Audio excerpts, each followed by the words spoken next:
আজ কয়টা দিন ধরে তোরা আমার বাসার ভিতরে নৃত্য করছিস না? দেখ তোদের ওপর আল্লাহর ঠাডা পড়ছে কেমন। আসসালামু আলাইকুম গাইস, দেখুন আপনারা, আমি ঈদ করতে গেছিলাম জায়ান সাফার নানু বাড়িতে। আমরা সবাই গেছিলাম। তো ওখান থেকে আসার পরে দেখতেছি বাসায় ইঁদুর মারা গেছে।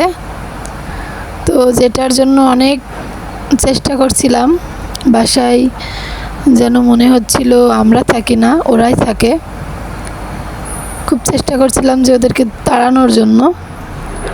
এখানে দেখছি আবার আর একটা মরে আছে।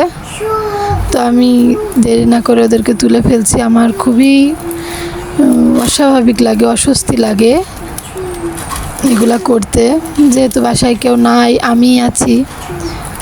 তো আমি তাড়াতাড়ি করে ফেলছি। এগুলা দেখলে জায়ান সাফা অনেক ভয় পায়, অনেক এক্সাইটেড হয়, কিন্তু ভয় বেশি পাই। তো আমি চাচ্ছিলাম যে ওদেরকে দেখাবো না, যেহেতু গ্রাম থেকে ঘুরে আসছি, সবাই মিলে আসছি আর কি। তো ওরা দেখেই ফেললো।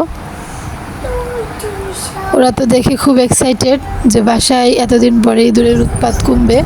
জায়ান, আমাদের বাসায় অতিথি এসেছে জানো? চলো দেখাই তোমাকে।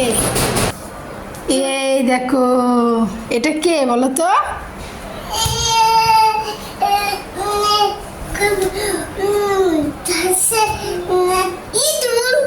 ইঁদুরের কি হয়েছে দেখো তো।